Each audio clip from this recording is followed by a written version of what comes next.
Was how well do you believe Tom Brady is playing right now? This is the best Tom Brady's ever played. And what normally happens to great players is they don't just all of a sudden stop being great, right? But they can't be great as often.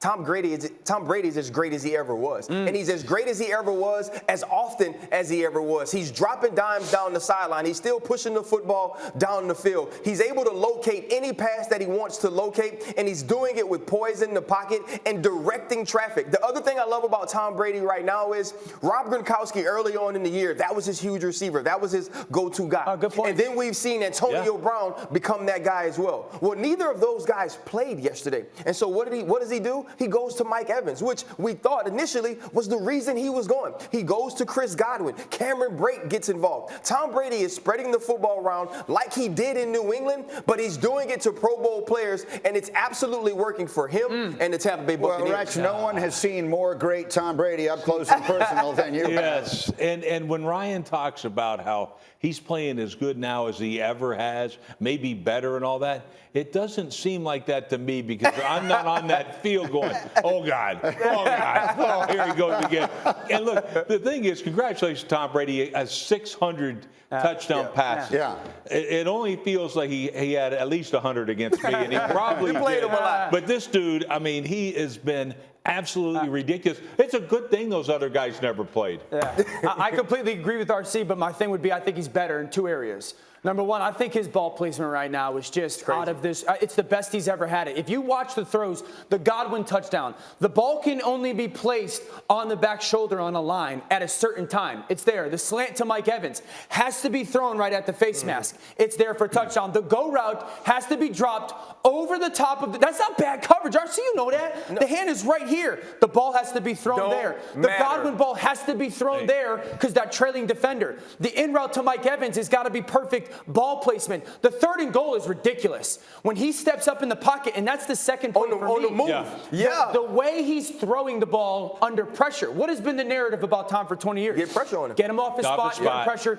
He's changing that. He's throwing the ball as good under pressure and duress, ball placement wise, as he is when he's got a clean pocket. So what this says, Greeny, is that I'm right. Yes, this is the best. This is the best he's ever looked. The best he's ever played. And listen, and I was there. I watched Randy Moss go absolutely crazy. I wasn't on the field though, guys. I didn't make the guarantee. That was not me. Tom Brady did not run in my face. I just want to make that clear. I was there, and I was like, oh my goodness, this is amazing. Like all the things that they were doing. But now it's not just the deep ball. Now it's every single facet of the game at every single level. And that's a good defense he was playing against yesterday. Yeah. And it would be very hard to blame that defense if at some point they gave up, because we have to talk about the Bears offense now and the Justin Fields of it all. Go ahead. Anybody who tells me Justin Fields didn't play well, I'll get into an altercation with.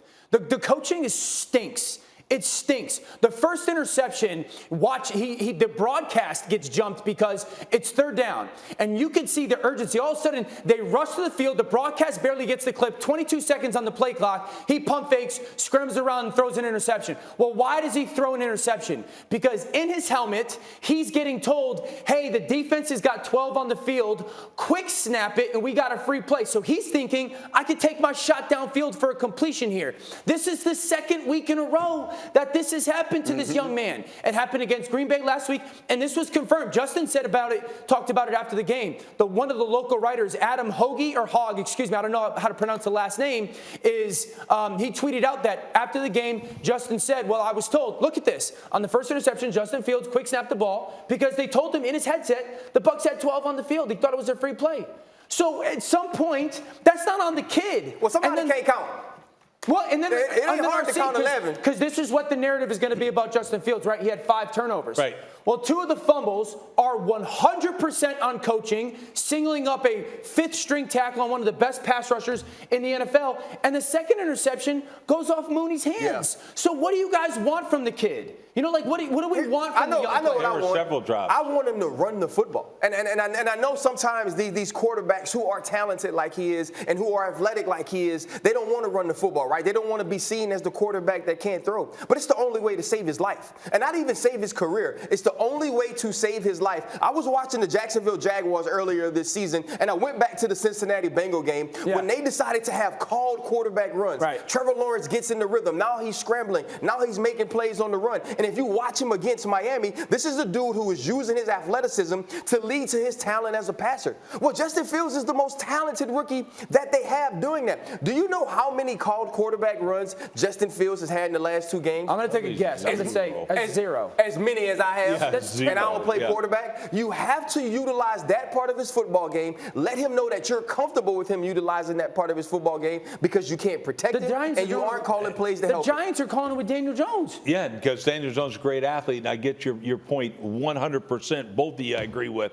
but they should be doing it. But the thing that is funny to me, like the 12 guys on there, when they say that on the headset, it only looked like Tampa had 12 guys on the field because you can't block anybody. By the way, number 50 is one player. He ain't 2 guys, all right? He was killing you. And to me, it's right. Like, can the guy get better? Of course he can get better. He's a damn rookie. Right, yeah. Of course he can get better. But you're right. It's ridiculous. Here we are back again. They're blocking with a 5th-string tackle, Ed said, against one-on-one all the time. How is he not chipped 100% of the time? And I'm telling you, in the second hour, we're going to have the tape of it. And I will dispute anybody that tells me, well, Justin Fields is a bust. I will sit down. We're going to show you this tape. And I will tell you, this is 100% again on poor coaching in Chicago. Thank you for watching ESPN on YouTube. For live streaming sports and premium content, subscribe to ESPN+.